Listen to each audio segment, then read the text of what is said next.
Congratulations on your baby. Here's a gift. Suspicions, and even Lucy, who usually picks on me, gave me a present after I was discharged from the hospital after giving birth. The moment I saw what was inside, an overwhelming rage surged in my heart, and before I knew it, I had thrown the gift into the trash can. That's so mean. Lucy started fake crying loudly so that the family in the other room could hear. Hearing the commotion, Robert and others hurried over. What happened? In response to Robert's question, Lucy pleaded with a theatrical act to gain sympathy. It seems like Catherine didn't like the baby gift I gave her. Robert was shocked and said, "You shouldn't throw it away right in front of her. Apologize to her now." I managed to utter with a trembling voice. "Did you check what's inside?" Picking the gift from the trash and opening the box, Robert was at a loss for words. It was evident how quickly the usually calm man became furious. "Lucy, why would you give something like this? Depending on the situation, I might have to reconsider our relationship." Neither I nor Robert would probably ever forgive Lucy for this nonverbal insult. I forced my patience of my name as Catherine Smith. Although I'm now just a regular homemaker, I actually grew up in foster care. My parents left me just after I was born, disappearing from the hospital. I've heard that some foster care homes can be bad, but the one I was raised in had no bullying, and I grew up with love from the caretakers there. Still, I've always longed for a typical family since childhood. I wanted to become a mother someday and build a happy home. That desire was probably stronger in me than in most. But what plunged me into despair was the words of a doctor I visited due to irregular periods when I was a high school student. "You have an STD virus." I couldn't believe my ears. I had never engaged in any activities that would lead to such an infection. The doctor continued, "There's a high chance it's a mother-to-child transmission. Even though you have the virus, you haven't shown symptoms. There's also a chance you'll never show symptoms in your lifetime." I was so anxious that I asked the doctor, "But if there's a risk of mother-to-child transmission, does that mean I can't have children?" The doctor responded, "If you raise the child on formula instead of breast milk, the risk of mother-to-child transmission is greatly reduced. You don't have to give up on having children." I was relieved by the doctor's words, but I felt sad knowing that in many obstetric clinics, breastfeeding is recommended. I wanted to breastfeed my baby too. I began to think that no man would ever want to marry someone like me and start a family. After my family, I gave up on the idea of romance. After graduating from high school, I became a secretary and spent my evenings studying to improve my skills. I buried my desires for love and marriage deep inside my heart. Even when men showed interest in me, I couldn't bring myself to date them, thinking that marriage would be impossible anyway. A few years later, I met Robert at my workplace. He's a wonderful person who put me at ease just by being around. Robert's kindness slowly melted my guarded heart. When he asked me to start a relationship, I told him about being a carrier of an SD virus. But Robert said, as long as Catherine is with me, that's all that matters. If Catherine wants children, I want them too. Let's face this together. We eventually got married. When we visited his family to introduce ourselves, I confessed about the virus I carry. My mother-in-law was understanding and supportive. She said, "Robert chose you. I'm here to support. If you need help, don't hesitate to ask." However, Lucy, Robert's sister, was different. She had a past relationship and breakup with a man who grew up in foster care, and she held a prejudice against those from similar backgrounds. Hence, she couldn't hide her hatred knowing that I grew up in foster care. Yet Lucy was cunning. She never showed any hostility towards me in front of the family. In fact, she acted like the kindest sister-in-law one could ask for. A meal in the family's living room, Lucy said to me, "I always wanted a sister. I'm so glad. Let's have coffee and go shopping together. I can't wait to do it with you." Lucy's husband is a businessman, and Lucy is a stay-at-home wife living in a high-rise condo. They don't have children, and she's a fashionable lady adorned with expensive clothes and jewelry. I felt over the moon, as if I had finally gained a real sister. Later, when I stood up to use the restroom, Lucy said, "I'll show you the way," and we both left the living room. It was right after that when Lucy changed completely. In her face, which was gentle until then, turned totally different, and she looked at me with fierce eyes. She said, "Why on earth did someone like you coming out of an orphanage become part of our family? How did you manage to get close to Robert? You've got some nerve." Exit your 80s DKH. I was taken aback, feeling like a bucket of cold water had been thrown on me, two-step. After getting married, Robert and I rented a house near his parents' place and started visiting them several times a month for meals. My mother-in-law is as calm and kind as Robert, and we've established a good relationship. Meeting her became one of the highlights of my life. Except the joys of my life, meeting Lucy became one of the greatest. However, I always felt down whenever she happened to visit on the same day. Lucy continued to intimidate me, especially when we were alone. She had countless petty criticisms, like how I did the housework, or how my fashion sense was outdated. In front of the family, she always put on the facade of a shining, kind sister-in-law. This discrepancy tore at me, leaving me unsure of how to deal with my feelings. Robert only knew Lucy's gentle and beautiful side and always spoke highly of her whenever they met. To my mother-in-law, Lucy, with her beauty and education, seemed to be the pride and joy. I yearned for the warm family atmosphere that was present there. I felt included when both my mother-in-law and Robert were around. If I could just endure it, everything would be fine. That's what I kept telling myself. Because of me, Lucy turned into a devil. I couldn't disrupt this warm family environment, so I couldn't even tell Robert, the person I trust the most, about the hurtful things Lucy said to me. When I became pregnant, Lucy's bullying became even more intense. That day, Robert went out shopping, and my mother-in-law was cooking in the kitchen. I was told to sit and rest due to my pregnancy, but I wanted to strengthen my muscles for childbirth, so I asked if I could clean the living room floor. That's when Lucy appeared. Lucy sat on the sofa, looking down at me cleaning, and said, "You have STI, don't you? It's so sad for the baby if it's transmitted. If you follow the doctor's advice and use formula feeding, the risk of transmission from mother to child can be greatly reduced." I tried to explain, but Lucy didn't want to hear it. My mom and Robert are too trusting. They probably believed whatever story you told them. But I'm not going to fall for your lies. People like you, who grew up in an orphanage, are always liars. I had to defend myself against that. Just because, by chance, your ex-boyfriend happened to be a liar doesn't mean everyone from foster care is. And calling someone from an orphanage sounds discriminatory, you know? Then something shocking happened. Suddenly Lucy started crying out loud. But caught completely off guard. I was left standing in shock. Immediately, my mother-in-law came rushing out of the kitchen. "What happened?" asked my mother-in-law, to which Lucy replied through her sobs, "It's okay. It's nothing. It's all my fault. Just like Catherine said, I just have a bad track record with men." My mother-in-law, with a knowing look, spoke to me a bit sternly. "So, you brought up Lucy's ex-boyfriend, right? That guy was truly awful. Even now, it's a trauma for Lucy. Could you please not touch on that topic?" Robert's gentle-natured. His mother had a look on her face that I had never seen before. I felt an urge to explain the truth, but seeing Lucy sobbing next to my mother-in-law, I held back. Even though she was originally at fault, if I brought up her trauma, I felt I was also to blame. "I'm sorry. I'm glad you understand. Catherine didn't know after all. I know that Catherine wouldn't intentionally hurt Lucy." With that, my mother-in-law returned to the kitchen. But then Lucy, who was just sobbing a moment ago, smirked at me. "You see what happens when you go against me? I have the upper hand in this house." I felt a mix of fear and anger that left me speechless. But right now, there wasn't much I could do but clench my fists. When Robert returned from the store and heard about what happened, he seemed to sense something was off. After returning from my in-laws' home, Robert asked me, "I just can't believe that someone as considerate as you would say something so insensitive to Lucy. What really happened? Are you holding back something?" I swallowed hard, holding back the words on the tip of my tongue.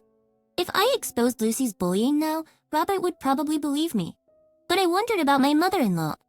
If a daughter and daughter-in-law's stories conflicted, wouldn't a mother naturally believe her daughter? It might strain my relationship with my mother-in-law, and Robert might get troubled too. I was afraid of ruining the good relationship I currently had with my mother-in-law. No, really, it was my bad. I overstepped. "I feel really bad for what I did to Lucy," Robert said. "Well, as long as you are fine," he added, looking at me with concern but not pressing the matter further. It seemed like he sensed there was something I was hiding, but he respected my choice to stay silent. I felt really blessed to have such a wonderful husband and wanted to cherish this happiness. A few months later, I had a scheduled C-section, and our baby was born, a cute little boy. Robert and I were both moved to tears.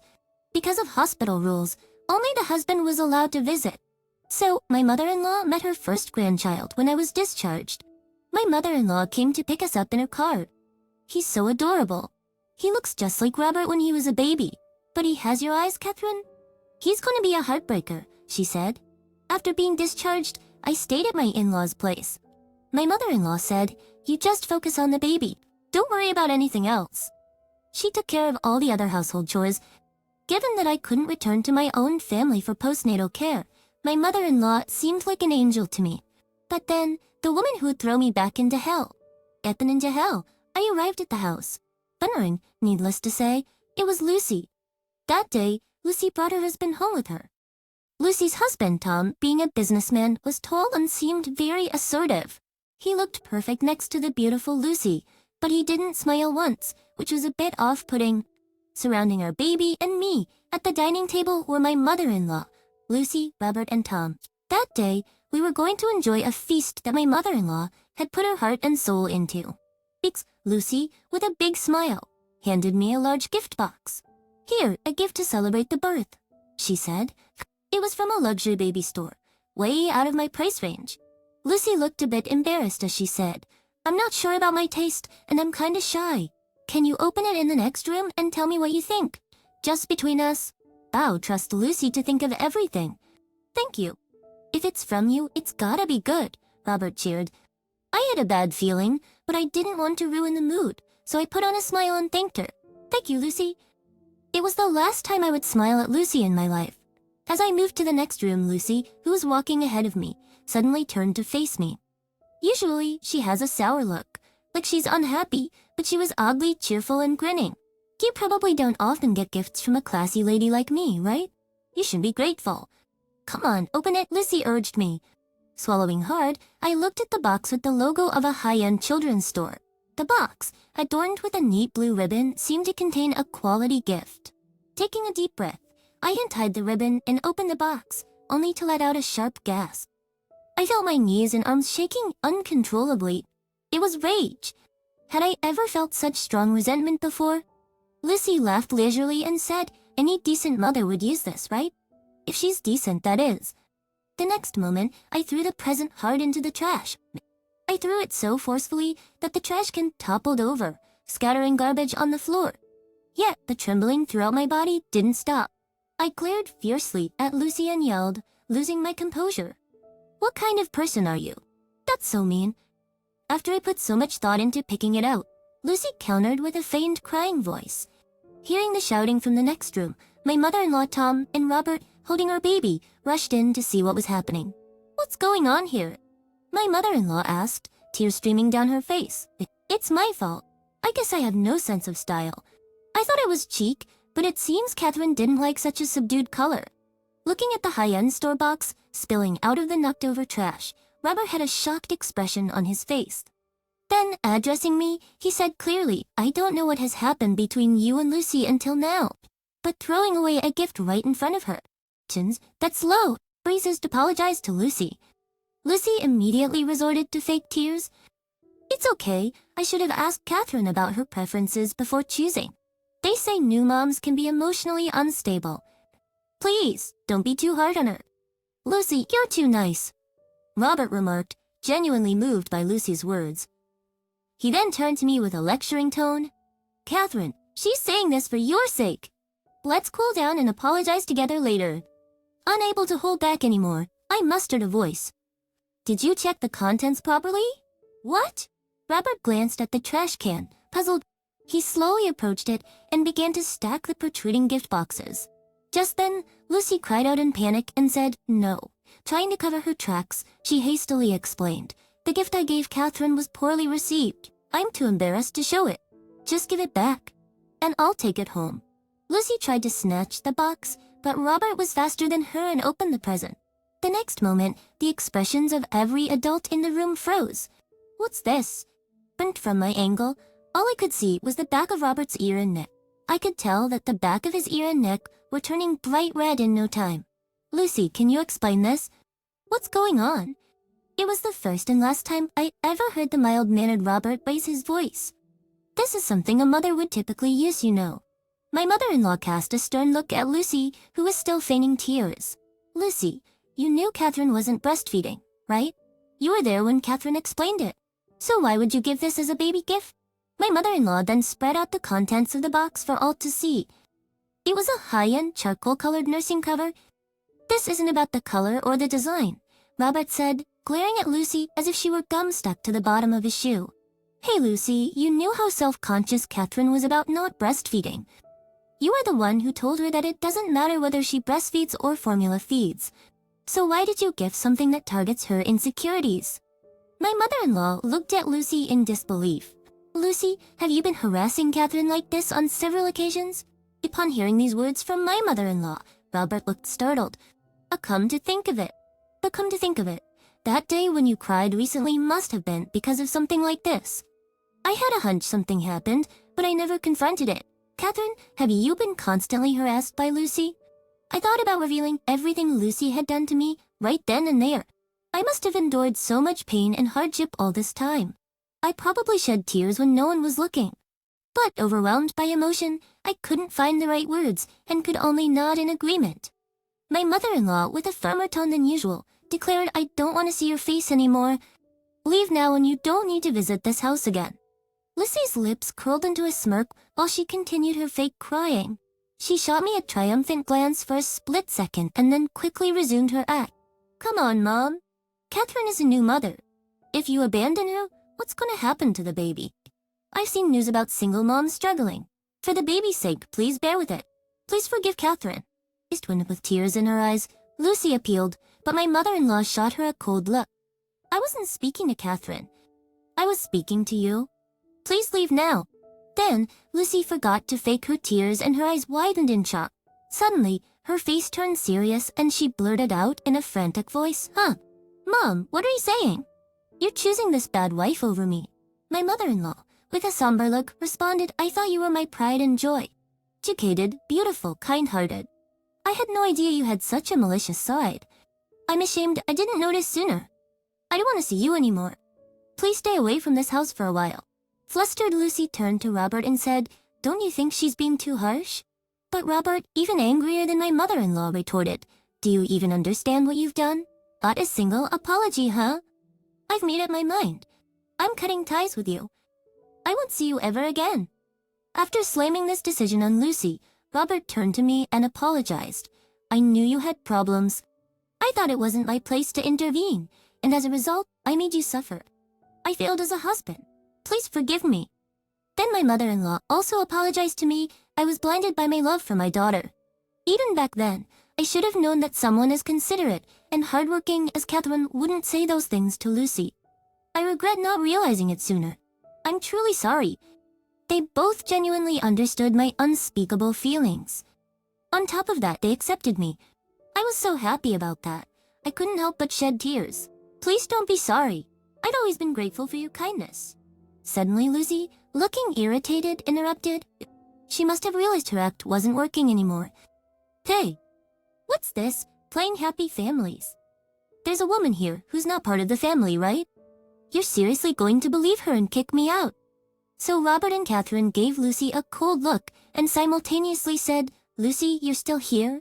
I thought you had left. When are you leaving? Lucy, shaking with anger, shouted at Tom, Enough. I don't know these people. Tom, let's go. And began walking towards the door. Tom, who had been silently watching the whole scene, finally spoke. You finally showed your true colors. I've made up my mind. Lucy, let's get a divorce. Wait a minute, Tom, what are you talking about? Tom calmly replied to Lucy, who had turned pale and was freaking out. I've been getting complaints from the neighbors. They say that an obsessive fan's wife is causing trouble. Lucy, who lives in an upscale condo, apparently invites the neighborhood ladies for home parties. After forming a close-knit group, she would select the most passive person and together with the group, they would ignore or gossip about that person. Tom initially didn't take these complaints seriously. He couldn't believe his wife would do such things.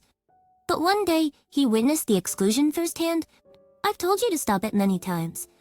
But you always play dumb and eventually start crying, so we can't have a proper conversation. You always act like the perfect wife in front of me, which made it hard for me to decide, but this is the last straw. Tom apologized to us. I'm sorry for ruining this special day. Given the circumstances, I'll be leaving. With that, he walked towards the entrance. But Lucy, in a state of hysteria, chased after him. If Tom left her, Lucy would lose her wealth, status, and reputation. Out of the blue, you're talking about divorce. What am I supposed to do now? After everything I've done for you? You're just gonna dump me. Out, you cardless jerk. I will direct you, monster. As I listened to Lucy's fading angry shouts, a feeling of exhilaration began to spread in my heart. It felt as if the fog that had always clouded my mind suddenly cleared, revealing a vast blue sky. For a while after that, Lucy kept trying to contact my mother-in-law and Robert through calls and emails. Insisting she wasn't in the wrong, they decided to completely ignore her. Then I started receiving long, resentful emails from Lucy, exennials from her, but I wasn't scared of Lucy anymore.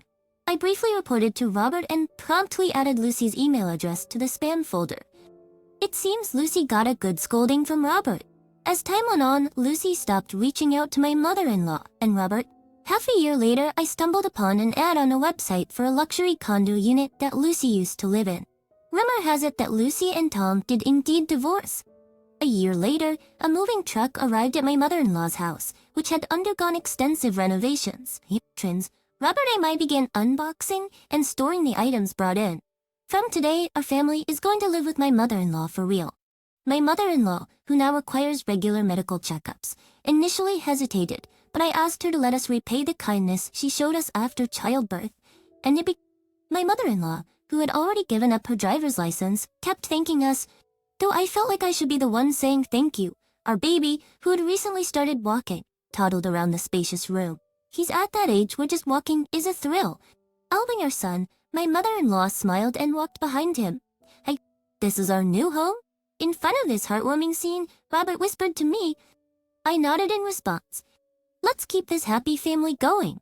The picturesque scene I had always dreamt of since my childhood was now a reality right in front of my eyes.